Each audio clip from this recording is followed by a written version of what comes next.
Selamat datang di Business Out. Dalam video kali ini, saya akan membahas topik project management. Topik ini saya angkat karena beberapa waktu yang lalu saya mendapatkan pertanyaan tentang bagaimana cara saya melakukan sebuah project management. Project development yang kami adopsi adalah bagian dari metodologi Agile Development. Agile Development sendiri hasil dari perkembangan metode waterfall yang dianggap tidak efektif dan tidak efisien. Tidak cocok dengan kebutuhan pengembangan produk saat ini yang sangat dekat dengan perubahan yang begitu cepat. Terkait dengan Agile Development Methodology, dia menanyakan adalah Kanban board. Kanban, Scrum, dan sebagainya itu adalah sebuah Agile Development Methodology model di antara beberapa model-model lainnya.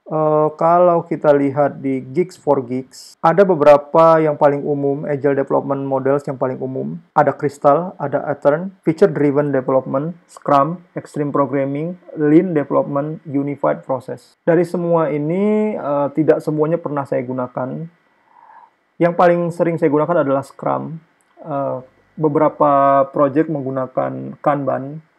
Saya coba jelaskan pemahaman saya saja. Kita akan fokus kepada Scrum versus Kanban. Walaupun Kanban tadi tidak disebutkan dalam salah satu model yang diakui, tapi umumnya di lingkungan saya itu paling umum menggunakan dua ini. Walaupun Kanban ini lebih kepada nama sebuah board ya, sementara Scrum ini adalah model.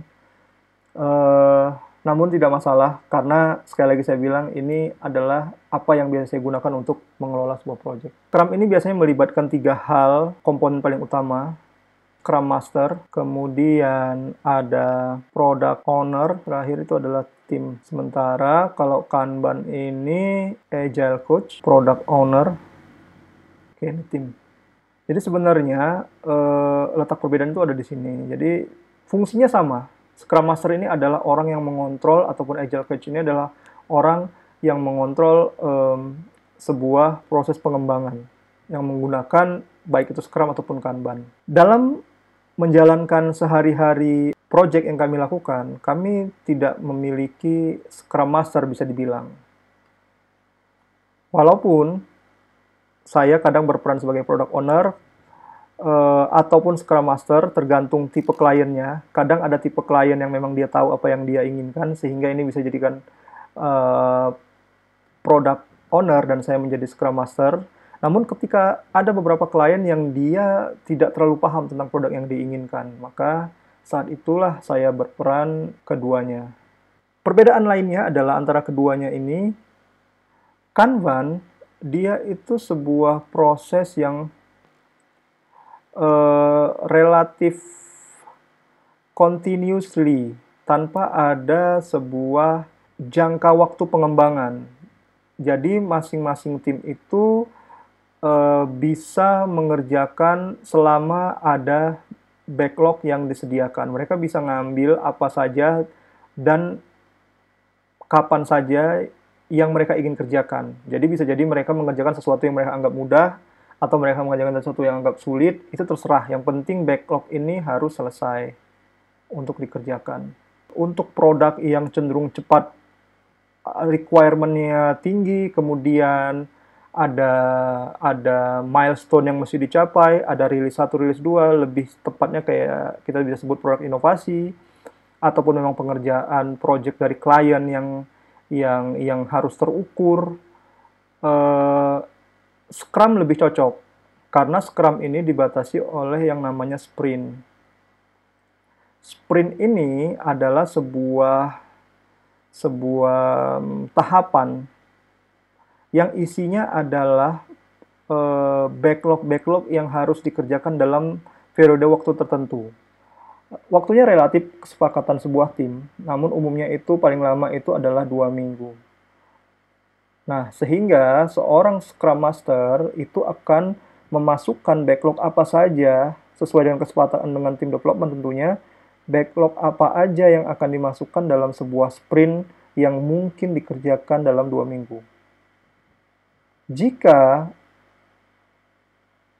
sebuah backlog dimasukkan ke dalam sebuah sprint dan menurut tim kapasitasnya terlalu besar, maka sebagian harus dikeluarkan untuk dilanjutkan pada sprint berikutnya. Walaupun eh, mereka atau backlog ini berada pada satu modul bisa dibilang. Namun rules is rules. Jadi satu cycle pengerjaan itu adalah 2 minggu. Itu mungkin gambaran pemahaman saya tentang Scrum dan Kanban. Saya yakin di luar sana masih banyak yang lebih memahami dan bisa memberikan informasi yang lebih akurat. Sekali lagi, video ini hanya ingin menunjukkan tentang bagaimana saya dan tim memahami dan menggunakan Agile Development Methodology, khususnya Scrum dan Kanban. Oke, berikutnya saya akan langsung menunjukkan tentang bagaimana tools apa yang saya gunakan untuk membuat Scrum dan Kanban ini. Nah, kali ini tools apa yang biasa saya gunakan untuk mewujudkan sebuah Agile Development Methodology bagi tim saya. Tools paling populer adalah Trello. Walaupun banyak sekali, saya yakin tools-tools yang ada di luar sana. Banyak sekali, bisa di-research secara langsung saja. Namun, saya dan tim, salah satu tools yang biasa digunakan adalah Trello ini. Kita coba lihat langsung aja, kita login. Nah, ini adalah board yang saya miliki di halaman Trello saya. Jadi ini ada beberapa project yang pernah saya buat menggunakan Trello. Nah, kali ini saya akan menunjukkan salah satu contoh. Trello itu adalah seperti kumpulan card. Sebuah kumpulan card, sebuah kumpulan kolom. Jadi kalau kita lihat sebelah kiri, ini ada product backlog. Disinilah saya menuliskan backlog. Backlog itu adalah seperti task, seperti requirement. Nah, backlog ini kalau saya biasanya dalam satu card, semisal ini card judulnya, kita contoh ambil yang umum aja, registration app. Oke, jadi card ini akan berisi terkait tentang hal yang berbau registrasi user. Kalau kita klik detailnya, saya akan membuat sebuah judul. Nah, di sini kalau lihat ada huruf S, ini adalah sebuah poin atau sebuah effort.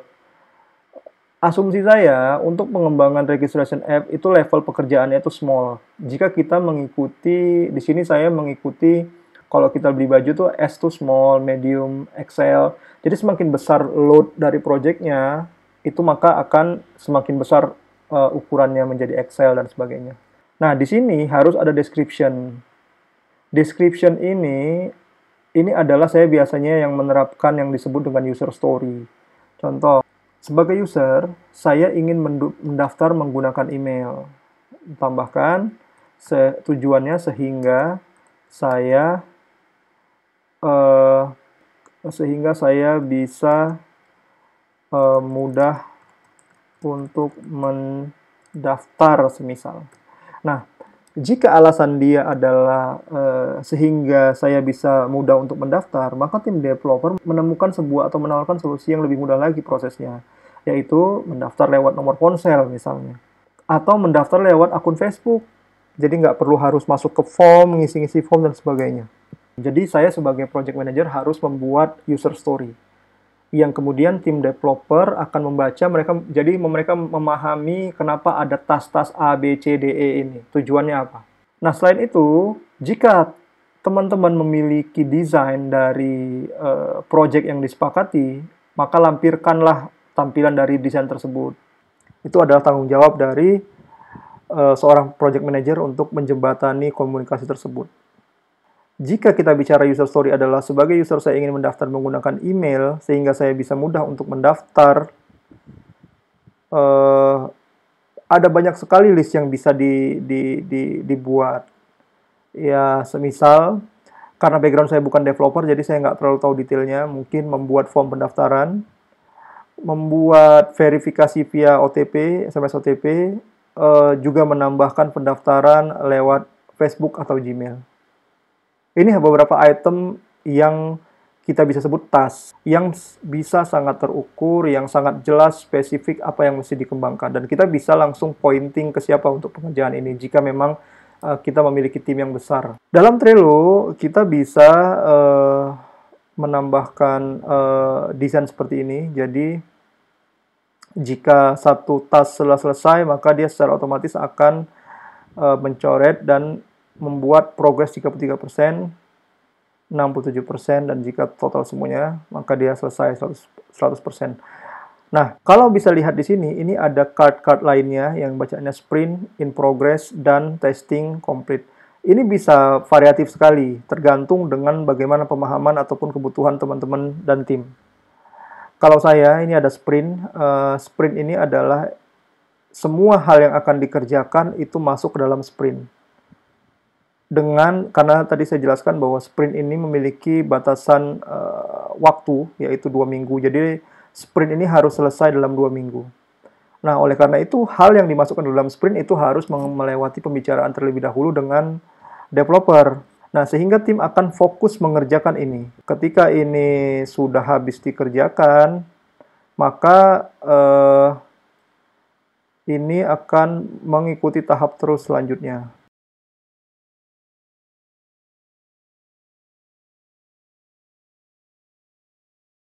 Nah, jika kita ngerasa udah melewati proses testing dan lulus testing, kita bisa deliver ke customer misalnya atau ke klien. Nah, setelah itu kita bisa lanjut ke sprint berikutnya. Dan seterusnya. Oke, tadi kita sudah membahas tentang Trello. Tools lain yang saya gunakan untuk mengelola sebuah project, dan tools ini menurut saya lebih saya sukai karena lebih banyak hal yang bisa saya explore, saya optimalkan dibandingkan Trello. Coda ini kalau dari tagline-nya aja a new doc for teams. Jadi segala macam tipe dokumen selama dia membutuhkan kolaborasi dengan orang lain secara remote misalnya, maka akan sangat cocok menggunakan tools ini. Berbeda dengan Trello yang memang konsepnya itu board. Kalau kita lihat dari landing page-nya, ada beberapa tipe pekerjaan atau kategori bisnis yang bisa di-cover oleh Coda, semisal project management, sales marketing, HR, event planning, personal, product management, dan sebagainya. Sehingga memang tools ini menurut saya lebih mendukung untuk pekerjaan. Selain itu, kita nggak perlu harus upgrade yang pro. Menurut saya toolsnya sudah sangat membantu. Maka langsung aja saya tunjukin, kita sign in dulu. Bisa dilihat di sini, ini adalah dashboard saya. Ini adalah beberapa project yang saya gunakan di Coda. Untuk membuat sebuah dokumen baru, kita bisa lewat template, seperti saya jelaskan tadi. Begitu banyak template. Sekali lagi, saya ingin membuat sesuatu yang memang sesuai dengan kebutuhan saya dan tim. Ini adalah contoh dokumen yang saya kembangkan sendiri, yang sesuai dengan kebutuhan saya, paling tidak saat ini. Nah, di sini itu ada section kayak sheet mungkin ya, kayak sheet kalau di Excel atau Google Docs. Nah, setting ini adalah berisi komponen reusable material. Jadi, sekali saya declare di sini, kemudian value-value-nya nanti akan bisa saya gunakan seterusnya. Jadi di sini ada story status, task status, dan sprint number. Ini adalah reference-nya saja. Ini kita jelaskan dulu. Di sini kalau kita lihat story status saya itu adalah not started, in progress, dan done. Sementara task status itu terdiri dari not started, design, development, testing, dan done. Kenapa saya bedakan? Karena ini adalah story. Story itu terlalu besar untuk diprediksi estimasi waktunya. Effortnya seperti apa. Nah, untuk task status ini saya pecah. Jadi ada tahapnya ketika lagi design, development, testing, dan done. Di mana masing-masing tahap ini saya kasih skor persen. Jadi ketika tahap desain, saya asumsikan pekerjaan itu sudah dilakukan sebanyak 20%. Kalau development, kira-kira 60% telah selesai, dan testing itu 80%. Tujuan saya ini adalah saya nantinya akan membuat sebuah burn down chart. Saya akan mengevaluasi, akan mengontrol progress. Nah, ini sprint number, jadi cuma tinggal orang bisa milih dia masuk ke sprint number berapa, sprint number 1 kah yang pertama atau yang kedua, yang ketiga. Nah, ini adalah ibaratnya halaman utamanya. Di sini saya membuat sebuah button. Kalau kita lihat di sini, button saya itu ada add new story dan add new task. Jadi add new story itu adalah untuk membuat sebuah story name baru. Jadi kenapa saya harus bikin pakai button? Karena asumsi saya adalah board ini tidak hanya saya yang mengerjakan. Jadi semisal nanti klien pun dia mau menambahkan story, dia ngerasa kurang komplit atau apa, dia bisa nambahkan. Semisal ini adalah story sebelumnya, desain saya adalah sehingga nanti ketika ada orang yang mau mengisi, paling tidak dia sudah tahu yang ini sudah dibuat sehingga tidak terjadi overlapping story. Nah, kalau udah mengetahui status bisa ditulis, bisa ditambahkan langsung not started. Nah, ini sudah menambah di bawahnya. Tasknya atau to-do-nya belum ada. Jika dalam satu story terdapat task yang belum dibuat, misalnya saya ingin membuat task dari story ini, saya bisa mengklik tombol di sini, new task. Oke, ini story-nya. Saya ingin one point. Kemudian bisa juga saya rubah story-nya, tapi di sini saya akan tambahkan to-do-nya. Membuat level gamification. Saya bisa nambahkan estimasi waktu pengerjaan, kira-kira itu berapa hari. Kita asumsikan adalah 6 hari. Maka akan menambah di sini sebuah level gamification. Nah, kalau dilihat dari kolom ini kenapa dia berwarna merah? Jadi saya membuat sebuah formula jika sebuah sprint number dalam kondisi blank maka dia harus menampilkan warna merah. Karena saya tidak ingin, saya merasa bahwa sprint number ini harus diisi sehingga memudahkan untuk mengontrol sprint number tersebut. Sehingga kalau ketika sebuah to-do sudah ada, sprint number belum ada, maka dia otomatis akan merah. Begitupun juga dengan effort. Effort ini adalah tadi yang saya sebut poin pengembangan sebuah backlog atau sebuah task. Misal ini, membuat level gamification, saya akan jadikan dia sprint 1. Oh no, saya anggap dia sprint 2 saja. Kemudian di sini saya bikin effortnya adalah let's say 20. Nah, di sini estimasinya sudah ada. Di sini saya ini belum ada. Kita hapus saja biar nggak rancu. Nah, di sini statusnya itu bisa kita rubah. Misalnya tahapnya adalah desain. Nah, task status ini menjadi penting karena di sini ada nantinya akan bisa mengukur remaining effortnya. Karena rumus yang saya bikin tadi adalah ketika sebuah task dia sudah memasuki, misal saya ganti ini menjadi not started, maka dia akan berubah. Karena rumus saya adalah effort dikurang skor. Skor tadi adalah beberapa tipe, kalau kita lihat di sini setting, ini adalah beberapa skor dari proses pekerjaan. Jadi jika desain itu adalah 20%. Ketika dia effortnya 20, not started, maka dia akan menjadi 20 juga. Namun ketika saya rubah posisi menjadi development, maka dia akan berkurang, remaining effort saya tinggal 8. Nah, angka inilah yang akan saya track untuk menjadi burn down chart. Nah, bagaimana burn down chart itu? Ini adalah burn down-nya saya.